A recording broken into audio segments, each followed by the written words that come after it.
Assalamualaikum warahmatullahi wabarakatuh. Anak-anak, gimana kabarnya hari ini? Semoga kita semua dalam keadaan baik-baik saja, masih selalu dalam rahmat Allah Subhanahu wa taala. Oke, hari ini kita lanjutkan pembelajaran kita mengenai syariat, tarekat dan hakikat. Apabila minggu lalu kita sudah mempelajari pengertian dari syariat, tarekat dan hakikat dan perumpamaannya menurut Imam siapa itu tadi kemarin, menurut Syekh Nawawi Al-Bantani, Syekh Nawawi Al-Jawi. Kemudian hari ini kita teruskan dengan dalil nakli tentang syariat, tarekat dan hakikat. Jadi untuk melakukan sesuatu di dalam agama kita pasti ada dalil naklinya. Dalil nakli maksudnya ada dalil Al-Quran dan hadis. Oke, langsung saja. Syariat sudah kita ketahui bahwa syariat merupakan aturan yang melekat pada agama kita yang harus kita taati.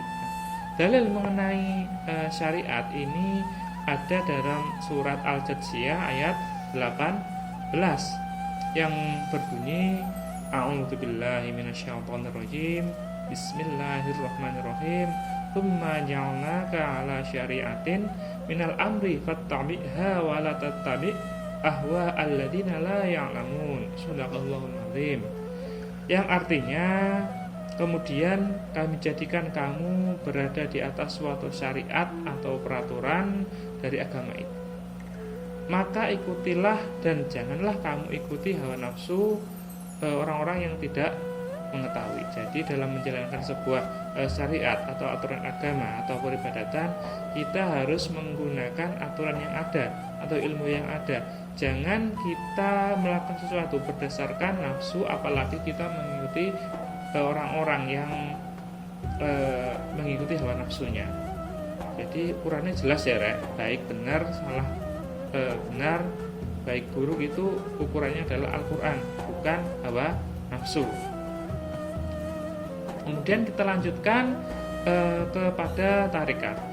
Tarekat juga sudah kita pelajari bahwa tarekat merupakan sebuah jalan yang ditempuh oleh seorang salih atau seorang ahli tarekat guna mendekatkan diri kepada Allah melalui jalan riyadhah atau latihan-latihan peribadatan. Jadi ini penaeng ibadah itu lek wong tarekat itu gak ibadah cendak sentuk misal salat. Gak cuma baca Fatihah, baca Al-Quran, baca itidal rakyat sampai akhir, gak ngono, tapi juga diresapi, dirasakno tenan. Jadi wis misalkan mangan itu gak angger wareg, tetapi dirasakne gurih, asin, sedep iku dirasakne. Salat yang ngono, ibadah yang ngono. Menurut orang-orang yang menempuh jalur salih ini, jalur tarekat ini ya dirasakno tenan. Jadi nikmatnya sholat itu kaya apa ya dirasakno, gak angger rampung. Dalil nakli yang menunjukkan mengenai seorang itu adalah tarekat atau mengenai tarekat ini adalah sebuah hadis Nabi Muhammad SAW. Ini hadisnya. Qala Rasulullah SAW, innal abda idza kana ala tariqatin hasanatin minal ibadati thumma marido qila lil malakil muwakkili bihi uktub lahu misla amalihi idza kana taliqan hatta utliqahu au akfitahu ilayya. Yang artinya Rasulullah SAW bersabda, sesungguhnya seorang hamba jika berpijak pada tarekat yang baik dalam beribadah kemudian ia sakit, maka dikatakan oleh Allah kepada para malaikat yang mengurusnya, tulislah untuknya pahala yang sepadan dengan amalnya apabila ia sembuh sampai aku menyembuhkannya atau mengembalikannya kepadaku. Maksudnya mengembalikan kepadaku ya mati. Yang dimaksud dengan tarekat hasanah dalam hadis di atas, di situ kan ada torikotin hasanatin ya. Maksudnya adalah perilaku yang diliputi kondisi ihsan, yaitu beribadah seolah-olah melihat Allah, atau khusyuk, yakni menghadirkan rasa takut dan pengagungan kepada Allah dalam beribadah padanya. Jadi harus membenahi ibadahnya. Kemudian hakikat. Dalil nakli mengenai hakikat adalah diantaranya sebenarnya banyak, nggak cuma satu ini.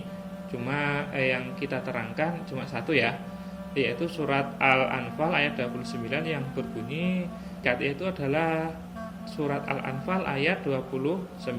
Yaitu ya bismillahirrahmanirrahim, ya ayyuhalladzina amanu in tattaqullaha yaj'al lakum furqanan wa yukaffir ankum sayi'atikum wa yaghfir lakum wallahu dzul fadlil azim.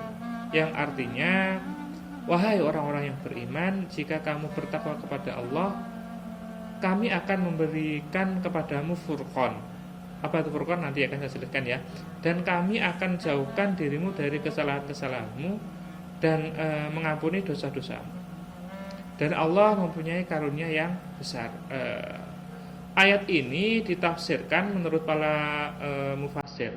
Ini kalau tidak salah tafsirnya Ibnu Katsir ya. Menafsirkan, hai orang-orang yang beriman, jika kalian bertakwa kepada Allah melalui berserah diri kepada Allah dan cara yang lain, niscaya Allah akan memberikan kepadanya petunjuk buat kalian, sehingga kalian dapat membedakan hal-hal yang dapat menyelamatkan dan hal-hal yang membahayakan diri kalian, sehingga kalian selamat dari hal-hal yang kalian takutkan dan menghapuskan segala kesalahan-kesalahan dan mengampuni dosa-dosa kalian, dan Allah mempunyai karunia yang sangat besar.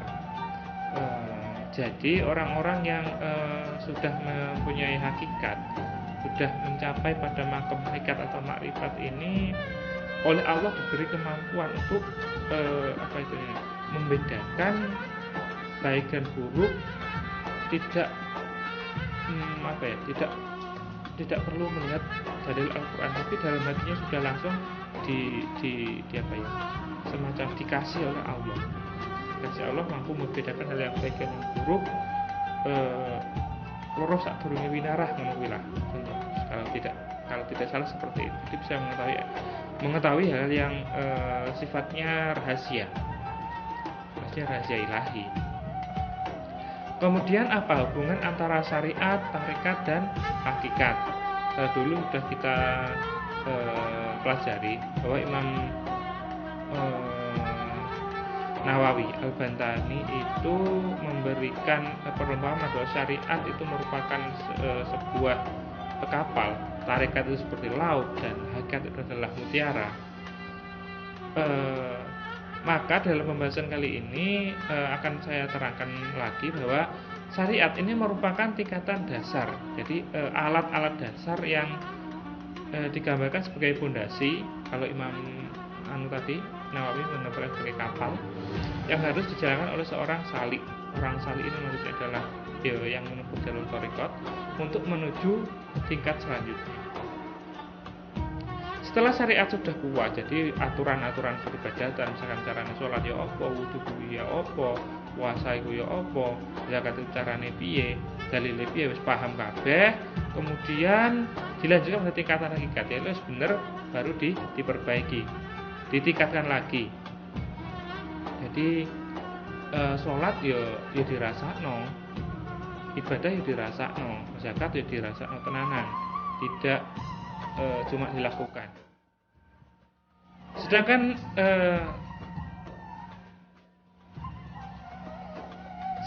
hakikat